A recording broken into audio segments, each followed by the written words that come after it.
السلام علیکم ورحمۃ اللہ وبرکاتہ۔ ان الحمد للہ نحمده ونستعینه ونستغفره ونعوذ باللہ من شرور انفسنا وسیئات اعمالنا من يهده الله فلا مضل له ومن يضلل فلا هادي له وأشهد أن لا إله إلا الله وحده لا شريك له وأشهد أن محمدا عبده ورسوله أما بعد فإن أصدق الحديث كتاب الله وخير الهدي هدي محمد صلى الله عليه وسلم وشر الأمور محدثاتها وكل محدثة بدعة وَكُلَّ بِدْعَةٍ ضَلَالَةٍ وَكُلَّ ضَلَالَةٍ فِي النَّارِ۔ میرے پیارے دل عزیز بچوں، سورۃ البقرہ میں ان الذین کفروا سواء علیہم انذرتہم ام لم تنذرہم لا یؤمنون، یہی چرچا کر رہے ہیں ہم ابھی۔ سواء علیہم انذرتہم ام لم تنذرہم، یہ آیت کے متعلق ہمیں سمجھنے کا ہے، دیکھتے ہیں۔ سواء علیہم انذرتہم ام لم تنذرہم، ان کے حق میں یہ برابر ہے آپ انہیں ڈرائیں یا نہ ڈرائیں۔ ام لم تنذرہم، خبر ان، اس کا اعراب کا متعلق ہے تحقیق کلمۃ سواء ووجوہ الاعراب لہا، وہی ہے نا ہمیں پڑھنے کا۔ تو ادھر یہ خبر ان ہو سکتا، کیسے؟ ان الذین کفروا، پھر اس کا خبر سواء علیہم انذرتہم ام لم تنذرہم، اور ادھر سواء وہ لفظ کیا ہے؟ وہ اسم بمعنی الاستواء، استواء کا معنی میں ہونے والے اسم ہے، وہ مصدر ہے اصل میں، پھر بھی وہ اسم مانتے ہیں۔ نعت بہ، اس سے صفت دی گئی، کما نعت بالمصادر، جیسے زید عدل ای ذو عدل، ایسا صفت دیتا ہے نا، اسی طرح اس کو بھی مصدر کا معنی ہے، پھر بھی وہ اسم کا معنی میں اس کو کیا کیے ہیں؟ صفت بنا دیے ہیں۔ قال اللہ تعالی تعالوا الی کلمۃ سواء بیننا وبینکم، ادھر کلمۃ سواء، وہاں صفت کی مثال ہے وہ۔ اور رفع بأنہ خبر ان، سواء سواء وہاں مرفوع ہے نا، کیوں؟ وہ ان کا خبر ہے۔ وما بعدہ، اس کے بعد والا تو کیا ہوگا؟ وہ مرتفع به علی الفاعلیہ، وہ اسم فاعل سے اس کو مؤول تأویل بنا سکتے ہیں، لکونہ مؤولا باسم الفاعل۔ سواء علیہم، انذرتہم ام لم تنذر کو کیا کرنا؟ یہ مؤول باسم الفاعل، اسم الفاعل سے اس کو تأویل کرنے کا۔ کأنہ قیل ان الذین کفروا مستو علیہم انذارک وعدم، انذارک وعدم، انذرتم ام لم تنذرہم کو کیا کیے؟ ایک اسم فاعل ہو کے تأویل بناتے ہوئے اس کے بعد والا کیا کریں گے؟ اسم الفاعلیت پر وہ مرفوع رہے گا، نہیں تو اور ایک اعراب ہے او بأنہ خبر لما بعدہ، سواء ہے نا وہ خبر ہونا، لما بعدہ تو اس کے بعد آنے والا انذرتم ام لم تنذرہم کیا ہوگا؟ مبتدا ہوگا، بمعنی انذارک وعدمہ سیان علیہم، تو سواء کیا ہوگا؟ خبر ہو جائے گا۔ تو ادھر انذرتہم ام لم تنذر کو مرفوع المحل بالابتداء بنائے تو وہاں ایک شک ہوگا، کیسے فعل سے اخبار خبر بولنا وہ ممتنی ہے نا، پھر کیسے اس کو مرفوع المحل بالابتداء بنا سکتے ہیں؟ ایسے ایک سوال ہے، تو وہ سوال کا جواب بھی ہے اس کے بعد، کیا ہے جواب؟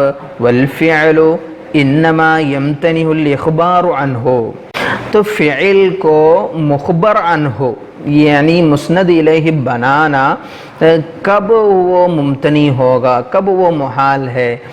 کب ہے؟ اذا ارید به تمام ما وضع له، جبکہ اس سے اس کے پورا تمام الوضع مراد ہو۔ تمام الوضع بولے تو ایک فعل ہے نا، فعل کا وہ وضع ہوا مجموع ثلاثت امور، 3 امور کا مجموعہ ہے۔ سب سے پہلے احدها معنی المصدر الذي هو مدلول تضمن للفظ الفعل، وہ مصدر کا معنی ہونا اس کو۔ ثانی ہے وہ نسبت المخصوصۃ المتعلقہ، یعنی بین معنی المصدر و ذات الفاعل، اس کو ہونے والا وہ حکم ہے نسبہ۔ اور تیسرا ہے وہ زمان المخصوص من الازمنۃ الثلاثہ، یہ 3 ہوا تو فعل کا کیا ہوتے ہیں؟ وضع تمام ہوتے۔ تو یہ تمام الوضع مراد ہوا تو کیا کرنا؟ اس کو مخبر عنہ بنانا کیا ہے؟ فعل کو مخبر عنہ بنانا محال ہوگا۔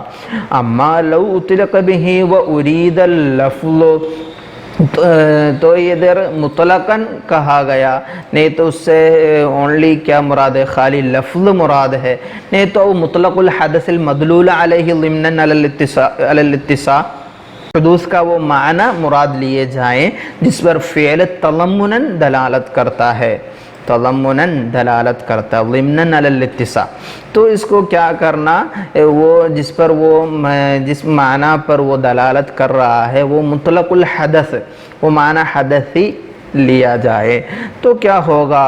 فَهُوَ كَالْإِسْمِ فِي الْإِضَافَةِ وَالْإِسْنَادِ إِلَيْهِ، تب اس کو اس وقت مضاف الیہ اور مسند الیہ بننے میں اس کی حیثیت اسم جیسی ہوگی، اسم جیسی حیثیت ہوگی، تو یہ فعل کے ساتھ اسم کے جیسے معاملہ ہوگا۔ مثال بھی ہے ادھر، فَقَوْلِهِ تَعَالَى وَإِذَا قِيلَ لَهُمْ آمِنُوا، وَإِذَا قِيلَ لَهُمْ آمِنُوا، یہ مثال میں کیا ہے؟ وَإِذَا قِيلَ لَهُمْ آمِنُوا، ادھر وَإِذَا قِيلَ لَهُمْ لفظ آمِنُوا ہے اصل میں، تو ادھر لفظ مراد ہونے کی مثال ہے۔ اور ایک مثال ہے نا، کیا ہے؟ وَقَقَوْلِهِ تَعَالَى وَقَوْلِهِ يَوْمَ يَنْفَعُ الصَّادِقِينَ صِدْقُهُمْ، يَوْمَ يَنْفَعُ الصَّادِقِينَ صِدْقُهُمْ، یہ آیت میں ينفع وہ مضاف الیہ اليوم، یوم ينفع وہاں اضافت ہے نا، تو یوم نفع الصادقین معنی ہے اصل میں، تو ادھر کیا ہے؟ مثال لما ارید به مطلق الحدث، مطلق الحدث کی مثال ہے یہ۔ اور ایک وقولہم ایک مثل بھی ہے، وہ کیا ہے؟ تسمع بالمعیدی خیر من ان تراہ، تسمع بالمعیدی خیر من ان تراہ، من ان تراہ، ادھر کیا ہے؟ تسمع ہے نا، تسمع میں اصل میں کیا ہے؟ ان تسمع ہے، وہ ان تسمع ہے، تو ادھر فعل کو مصدر کی جگہ پر انزال کیے ہیں، سماع کا معنی ہے نا ادھر، تو ادھر فعل ہم پہلے بتائے اس کو مصدر کا معنی ہوگا، زمان کا معنی ہوگا، تو اس کے کسی ایک مدلول کو کم کر کے وہ استعمال ہو رہا ہے۔ تو ادھر تسمع بالمعیدی خیر من ان تراہ میں تسمع سے کیا مراد ہے؟ سماع کا بالمعیدی ہے مراد، تو وہ مصدر کا معنی لیتے ہوئے وہ استعمال ہوا ہے۔ تو اس کا یہ مثل کا معنی آپ لوگ معلوم ہوگا، معیدی نامی ایک شخصیت ہے، اس کو دیکھنے میں اتنا اچھا نہیں ہے، پھر بھی اس کے فضائل سنیں تو وہ بڑا عظیم شخصیت ہے، اسے مانیں گے، سامنے دیکھیں گے تو پھر اس کو ذلیل مانیں گے، تو اس لیے بتا رہے تھے یضرب لمن خبرہ خیر من ان مرآہ، اس کو دیکھنے سے بھی اس کے بارے میں سننا اچھا ہوگا، ایسے لوگوں کے بارے میں یہ مثل استعمال کر سکتے ہیں، تسمع بالمعیدی خیر من ان تراہ۔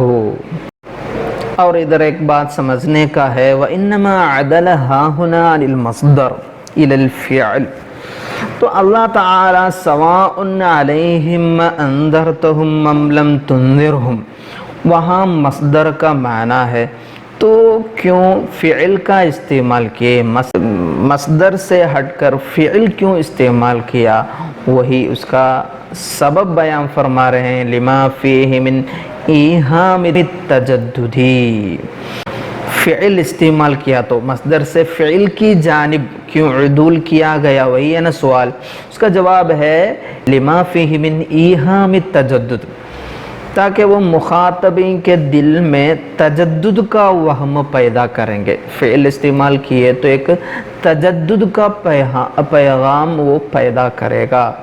کیسے؟ وہ یہ فائدۃ العدول کا عدول کا فائدہ تو کیا ہے؟ افادۃ ان هذه الحالہ انما حصلت فی هذا الوقت. فعل استعمال کیا تو وہی ہوگا، یہی وقت پہ وہ واقع ہوا. اور وذالک یفید حصول الیأس، تو سواء علیہم انذرتم لم تنذروا میں وہ مایوسی حاصل ہونا وہ فائدہ دے گا وہ فعل.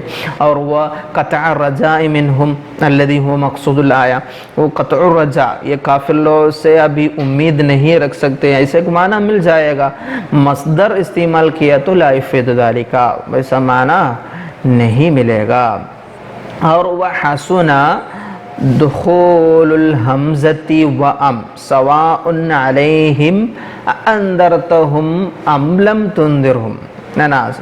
حمزہ استفہام، حمزۃ الاستفہام اور ام کیوں داخل ہو گئے؟ لتقریر معنی الاستواء و تأکیدہ. حمزہ اور ام کا دخول استواء کے معنی کی پختگی اور اس کی تأکید کی خاطر موزون ہے. وہ تأکید کی خاطر ہوا ہے حمزہ اور ام کا دخول، کیونکہ فإنہما جددتا عن معنی الاستفہام لمجرد الاستواء، اس لیے کہ یہ دونوں کلمے استفہام کے معنی سے خالی کر کے محض استوا کے لیے استعمال کیے گئے ہیں. کما جددت حرف النداء عن الطلب لمجرد التخصیص، جس طرح عرب کے قول میں قول ہے فی قولہم اللہم اغفر لنا ایتھا العصابہ، اللہم اغفر لنا ایتھا العصابہ میں ایتھا العصابہ میں کیا ہوا؟ حرف النداء کو اصل میں دو معنی ہوتا ہے، ایک طلب الاقبال اور ایک تخصیص المنادى و تعیینہ للاقبال. اسے دو معنی اصل میں حرف النداء کو. تو یہ اللہم اغفر لنا ایتھا العصابہ میں کیا ہوا؟ یہ طلب اقبال کے معنی سے خالی کر کے محض تخصیص کے لیے استعمال کیا گیا. تو اللہم اغفر لنا ایتھا العصابہ میں کیا معنی ہوگا؟ مخصصین. یہ ایتھا سے کیا معنی ہے؟ تخصیص کا معنی ہے. معنی کیا ہوگا؟ اللہم غفر لنا متخصصین من بین العصابہ، یہ تو مختصتاً ہادی عصابہ بالمغفرہ، ایسے سب معنی ہو جائے گا. خالی وہ تخصیص کا معنی وہاں باقی رکھتے ہوئے استعمال ہوا. اسی طرح ادھر استفہام کا معنی سے اس کو ہٹا کر خالی استوا کا معنی کے لیے استعمال ہوا ہے. اور یہ آیت میں انذار ایسا ایک لفظ ہے نا، اس کے بارے میں بھی سمجھنے کا ہے. والانذار التخویف، انذار مطلق اس کا معنی ڈرانا. ارید به التخویف من عقاب اللہ، اور یہ آیت میں اللہ تعالی کے عذاب سے ڈرانا مراد ہے. التخویف من عقاب اللہ.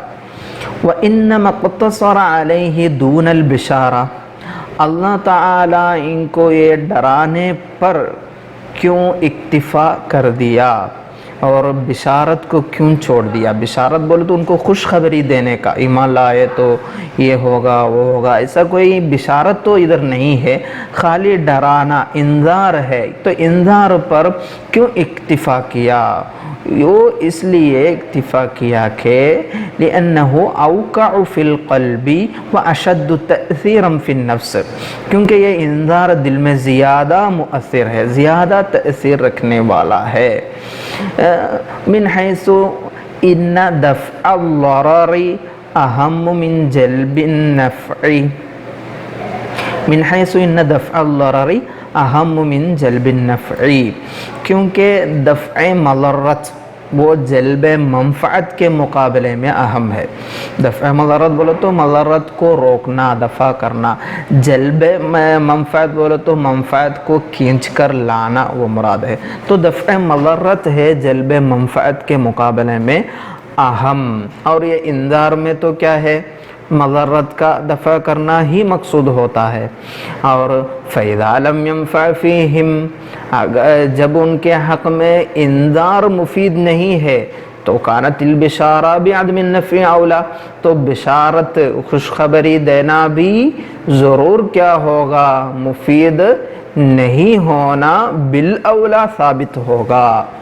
انذار بھی ان کو فائدہ نہیں ہے، انذار سے ان کو فائدہ نہیں تو ضرور ان کے سامنے وہ بشارت سے کوئی فائدہ نہیں ہوگا۔ پیارے بچوں، آپ لوگ میری باتیں سمجھ رہے ہوں گے۔ ابھی ہمیں ادھر انذرتہم میں چند قراءات ہے، ذکر بعض القراءات لقولہ تعالی انذرتہم۔ انذرتہم میں 7 قراءتیں ہیں، 7 قراءتیں، وہ دیکھتے ہیں۔ وقرئ انذرتہم بتحقیق الحمزتین، دونوں حمزوں کو باقی رکھتے ہوئے، کوئی لفظ اس کے بیچ میں نہیں لاتے ہوئے پڑھنا، انذرتہم۔ اور دوسری قرأت ہے وتخفیف الثانیہ بین بین، وتخفیف الثانیہ بین بین بولو تو دوسرا حمزہ میں تسہیل، تخفیف کے ساتھ۔ بین بین سے کیا مراد ہے؟ بین الالف والحمزتی، بین بین سے کیا مراد؟ بین الالف والحمزہ، تخفیف کے ساتھ پڑھنے کا، وہ دوسری قرأت ہے۔ اور ایک ہے وقلبها الفا وهو لحن، اور ایک قرأت ہے دوسرے کو الف سے بدل کر، دوسرا حمزے کو الف سے بدل کر پڑھنا، انذرتہم، انذرتہم۔ تو اس میں یہ قرأت تو وہ لحن، وہ قانون عرب سے خارج ہے، کیونکہ لأن المتحرکہ لا تقلب، کیونکہ حمزہ متحرکہ کو الف سے نہیں بدلا جاتا، کیونکہ لأنه يؤدي إلى الساکنین علی غیر حدہ، کیونکہ وہ اجتماع الساکنین علی غیر حدہ لازم آتا ہے۔ اس میں انذرتہم پڑھے تو وہ الف کا ایک سکون ہوگا، پھر آنے والا نون کا بھی ایک سکون ہے، ایسا ایک اجتماع الساکنین کا بھی سبب ہو جاتا ہے۔ اور چوتھی قرأت ہے وبالتوسیط الف بینہما محققتین، دونوں حمزوں کو باقی رکھتے ہوئے اور ان کے درمیان ایک الف لا کر، انذرتہم۔ اور پانچویں قرأت کیا ہے؟ وہ بھی توسیطہا والثانیہ بین بین، اور درمیان، دونوں کے درمیان الف لا کر اور دوسرے حمزے کو تسہیل کرتے ہوئے، انذرتہم، تسہیل کے ساتھ، بین بین سے بین الالف والحمزہ پہلے بتائے۔ اور چھٹی قرأت ہے وہ بھی حذف الاستفہامیہ، وہ حمزہ استفہام ہے نا، یعنی پہلے والا حمزہ کو حذف کرنے کے ساتھ، انذرتہم، انذرتہم، ایک حمزہ کو پوری طرح حذف کر کے۔ اور ساتویں قرأت ہے وبحذفہا والقاء حرکتہا علی الساکن قبلہا، حمزہ استفہام کی حرکت ما قبل کو دے کر حمزہ کو حذف کرنے کے ساتھ۔ تو اس میں کیا ہو رہا ہے؟ حمزہ استفہامیہ کو حذف کر دیا جائے اور اس کی حرکت ہے نا، وہ حرکت کو نقل کر کے ما قبل والے حرف ساکن یعنی علیہم، تو کیا ہوگا؟ علیہم انذرتہم ام لم تنذرہم لا یؤمنون۔ تو ادھر علیہم انذرتم، علیہم انذرتہم ام لم تنذرہم لا یؤمنون، ایسا قرأت کرنا پڑے گا۔ تو ادھر 7 قراءتیں سمجھے ہم، 7 قراءتیں ہیں انذرتہم میں۔ آیت کا باقی ہے لا یؤمنون، وہ ایمان نہیں لاتے۔ یہ تو جملۃ مفسرہ لاجمال ما قبلہا فیما فیہ الاستواء، فیما فیہ الاستواء۔ یہ لا یؤمنون تو اپنے ما سبق اس کے پہلے جو چرچا ہو رہا تھا نا، اس کی اجمال کی تفسیر ہے۔ اس میں اجمال کیا ہوا تھا؟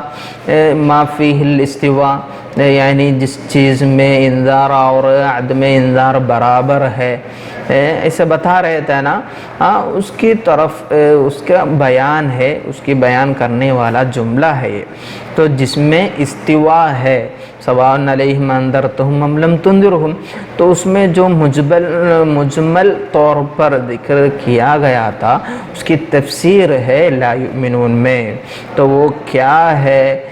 سواء علیہم انذرتہم لم تنذرہم، جو چیز جس چیز میں انذار اور عدم انذار برابر ہے، کیا ہے وہ؟ یہی ہے لا یؤمنون، وہ ایمان نہیں لاتے۔ فلا محل لہا، تو اس کے لیے اس کو کوئی محل اعراب نہیں ہوگا، فلا محل لہا، کیونکہ یہ جملہ عدت من الجمل التسع التي جعلها النحاة مما لا محل من الاعراب، ایسے جمل تسعہ ہے، جملۃ الابتدائیہ، تبصیریہ، استئنافیہ، تعلیلیہ، اعتراضیہ، اور والواقعہ صلۃ للموصول، والواقعہ جوابا لقسم، والواقعہ جوابا لشرط غیر جازم، والجملۃ التابعہ لجملۃ لا محل لها من الاعراب۔ اس میں ایک بنائے ہیں، یہ جملہ تفسیریہ ہے نا، جملۃ مفسرہ ہے نا، اس لیے اس کو کیا نہیں ہے؟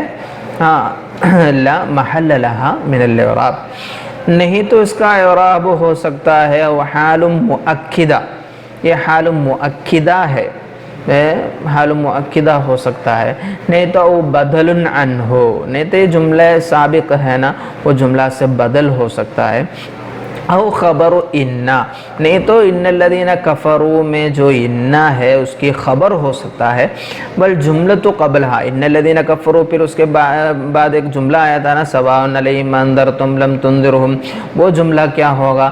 اعتراض بما هو علت الحکم، وہ جملہ معترضہ ہے جس سے علت حکم بیان کی گئی ہے، اعتراض بما ہوا علت الحکم۔ تو لا یؤمنون کے وجوہ الاعراب ہے، ابھی جو ہم پڑھ رہے تھے اس میں لا محل لا اعراب ہونے کا سبب وہ 9 جملوں میں سے ایک ہے، جملہ تفسیریہ ہے، ان کا کوئی محل اعراب نہیں ہو، اور ادھر حال مؤکدہ ہوگا یا بدل یا خبر انا، اور جملہ معترضہ ہونے کا سبب بھی بیان کیے بما ہوا علت الحکمی۔ پیارے بچوں، ابھی جو آیت ہم پڑھ رہے تھے ان الذین کفروا سواء علیہم اانذرتہم ام لم تنذرہم لا یؤمنون، یہ آیت کے متعلق ایک نیا چرچا ہے ہمارے سامنے، بیان الاستدلال علی تکلیف ما لا یطاق بهذه الآیہ، تکلیف بما لا یطاق وہ جائز ہے یا نہیں، اس کے بارے میں چرچا ہو رہا ہے۔ والآیت مما احتج به من جوز تکلیف ما لا یطاق، یہ آیت ان آیات میں سے ہے جس سے ان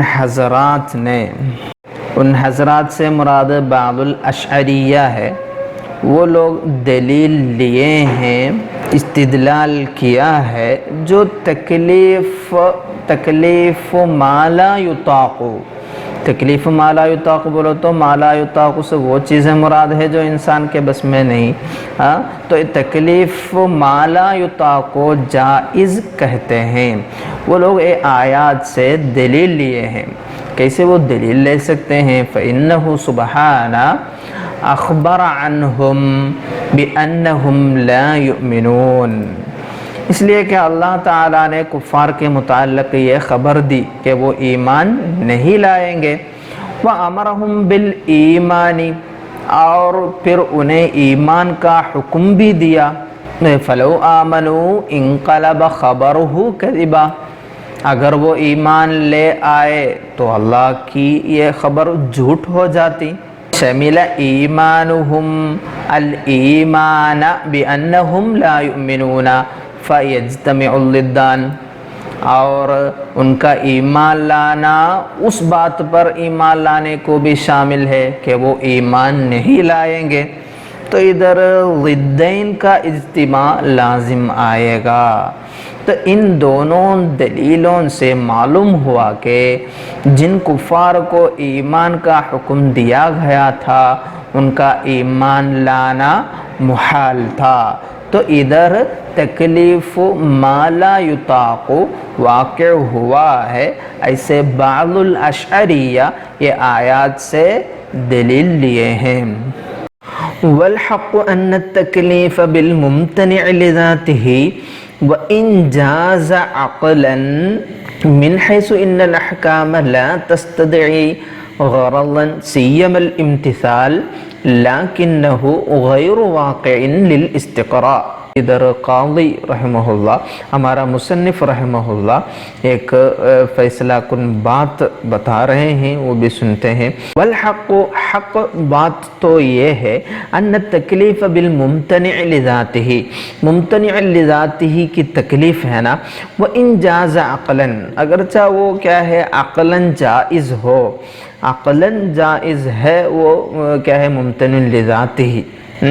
وہ معتزلہ والے تو اس کے خلافی ہے، وہ لوگ بتا رہے ہیں ممتنع عقلاً، وہ عقل ممتنع ہے۔ اشعری والے وہ اس کو کیا کیے ہیں، جائز کیے ہیں، لأنه لا يقبح من اللہ تعالی شیء، اللہ تعالیٰ سے وہ تو قبیح نہیں ہے۔ وَهَذَا أَصْلٌ عَظِيمٌ عِنْدَ الْأَشْعَرِ مُسْتَدِلًّا بِأَنَّهُ الْمَالِكُ، اللہ تعالیٰ مالک ہے، فَلَهُ التصرف فی خلقہ کما شاء، کیسے جیسے وہ چاہے ویسا وہ تصرف کر سکتے ہیں۔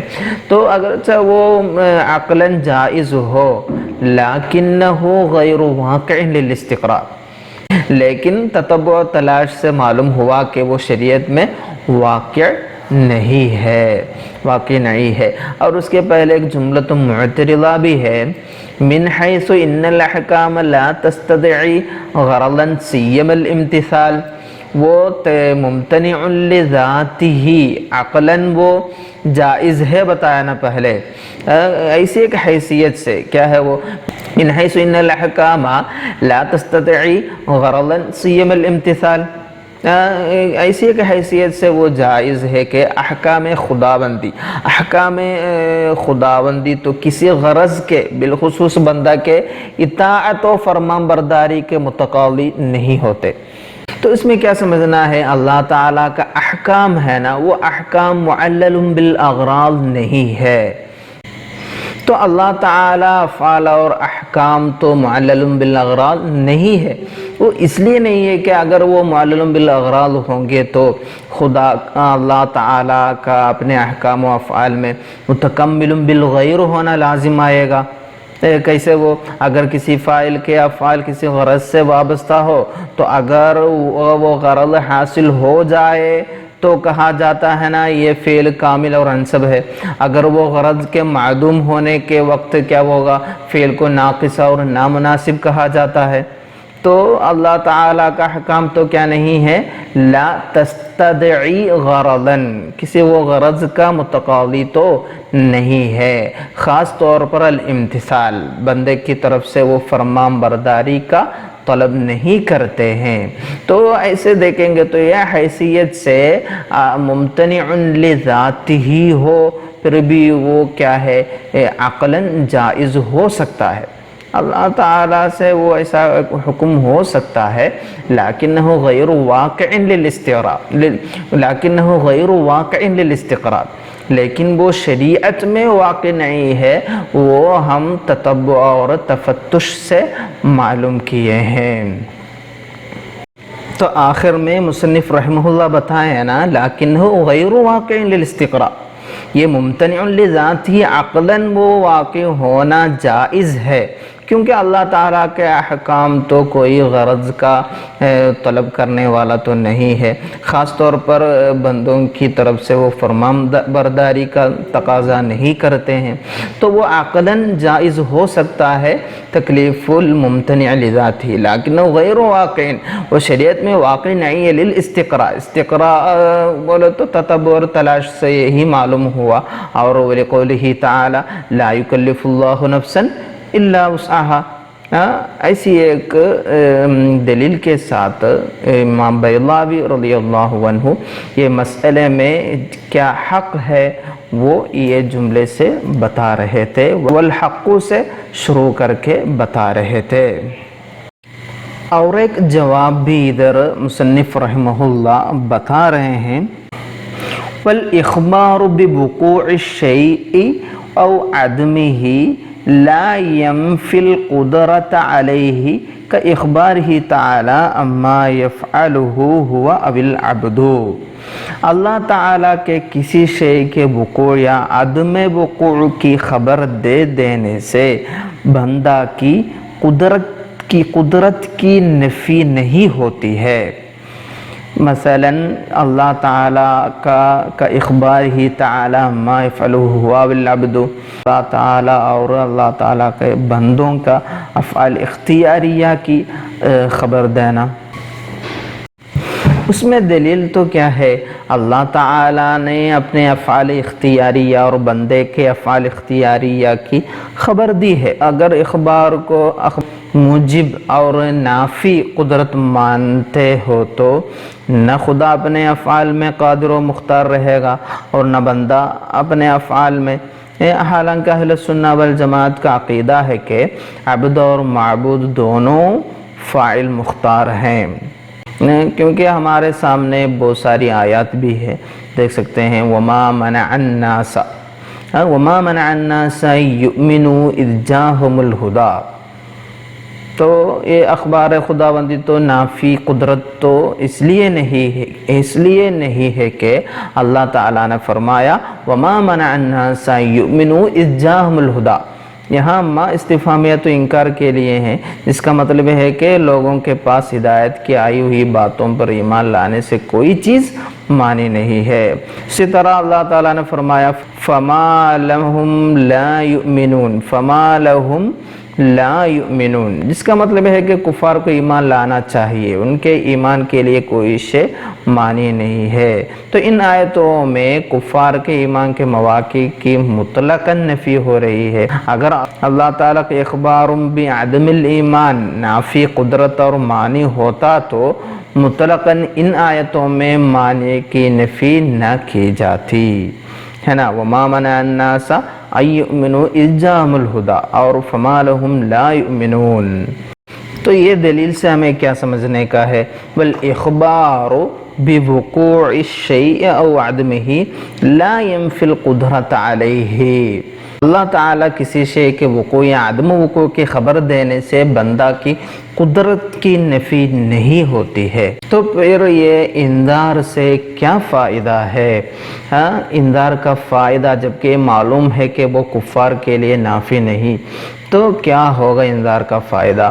وفائدۃ الانذار بعد العلم بانہ لا ینجع، انذار کا فائدہ جبکہ یہ معلوم ہے کہ وہ کفار کے لیے نافی نہیں ہے، تو کیا ہوگا وہ انذار کا فائدہ؟ وہ الزام الحجت و حیازت الرسول فضل الابلاغ، وہ کیا ہے؟ یہ کہ ان کے حجت قائم ہو جائے گی، ان کے حجت قائم ہو جائے گی، اور حضور صلی اللہ علیہ وسلم کو تبلیغ کی فضیلت بھی حاصل ہو جائے گی۔ وہی ہے یہ انذار کا فائدہ بعد العلم بانہ لا ینجع۔ الزام الحجہ، الزام الحجہ تو کیا ہے؟ وہ آیت میں ہے نا، لئلا یکون للناس علی اللہ حجۃ بعد الرسول بأن يقولوا إنا كنا عن هذا غافلين لولا أرسلت إلينا رسولا فنتبع آياتك ونكون من المؤمنين، یہ سب ہے نا۔ تو اس میں ان کے ضد و حجت دلیل کو ثابت کرنا ہے مراد۔ آپ صلی اللہ علیہ وسلم اپنی ڈیوٹی پورا ادا کیے ہیں، یہ سب ہے یہ فائدۃ الانذار بعد العلم بانہ لا ینجع، جبکہ معلوم ہے یہ وہ کفار کے لیے وہ نافی نہیں ہے، پھر بھی یہ انذار کا فائدہ وہ الزام الحجہ، ان کے ضد و دلیل کو ثابت کرنا، اور حیازت الرسول صلی اللہ علیہ وسلم فضل الابلاغ، یہ تبلیغ کی فضیلت آپ صلی اللہ علیہ وسلم کو حاصل ہونا یہ سب ہے۔ وَلِذَٰلِكَ قَالَ سَوَاءٌ عَلَيْهِمْ، سواء علیہم فرمائے، وَلَمْ يَقُلْ سَوَاءٌ عَلَيْكَ، اس لیے یہاں سواء علیہم فرمایا، سواء علیک نہیں فرمایا۔ سواء علیک استعمال کیا تو کیا اشارہ ہوگا وہاں کیا ہوا ہے؟ فوات فضیلت الانذار الواجب علیہ، جو تبلیغ کی ذمہ داری ہے آپ صلی اللہ علیہ وسلم پر، وہ فوت ہونے میں سواء علیک ایسا ایک اشارہ ہوگا نا، تو آپ صلی اللہ علیہ وسلم سے کوئی کوتاہی نہیں ہے، کوتاہی غلطی یہ سب کفار کے ہیں، اسی لیے سواء علیہم کا استعمال ہوا ہے۔ کما قال لعبدۃ الاصنام سواء علیکم ادعوتموہم ام انتم صامتون، ادھر سواء علیکم استعمال کیا تو وہ بت پرستوں کی طرف اشارہ ہے نا، ان کی طرف سے کوتاہی ہوا، غلطی ہوا، وہ مراد ہے نا، تو یہ ہم سمجھ سکتے ہیں آپ صلی اللہ علیہ وسلم اپنی وہ تبلیغ کی ذمہ داری پوری طرح نبھائے ہیں، اس لیے اللہ تعالی وہاں سواء علیہم استعمال کیا، کفار کی طرف اشارہ کرتے ہوئے سواء علیہ کا استعمال نہیں کیے۔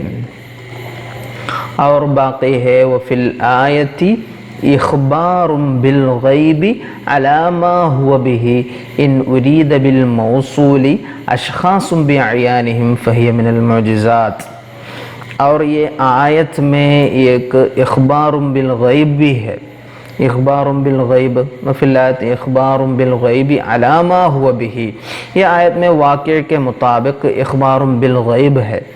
ان ارید بالموصول اشخاص باعیانہم، اگر وہ اسم موصول ہے نا ان الذین کفروا، وہ اسم موصول سے متعین اشخاص مراد لیے جائیں تو اس میں کیا ہے؟ ایک معجزت بھی ہے، فہی من المعجزات، ایک اس میں ایک اخبار بالغیب ہے، فہی من المعجزات، تو یہ آیت ایک معجزہ ہوگی، یہ آیت ایک معجزت ہو جائے گی، فہی من المعجزات۔ پیارے بچوں، ابھی تک ہم سورۃ البقرہ کی چند آیات چرچا کر رہے تھے، آپ لوگ یہ پوری باتیں سمجھے ہوں گے امید رکھتا ہوں، انشاءاللہ اللہ تعالیٰ کی توفیق ہے تو باقی آیات بھی سمجھنے کی کوشش کریں گے انشاءاللہ۔ وما علینا الا البلاغ وآخر دعوانا ان الحمد للہ رب العالمین، والسلام علیکم ورحمۃ اللہ وبرکاتہ۔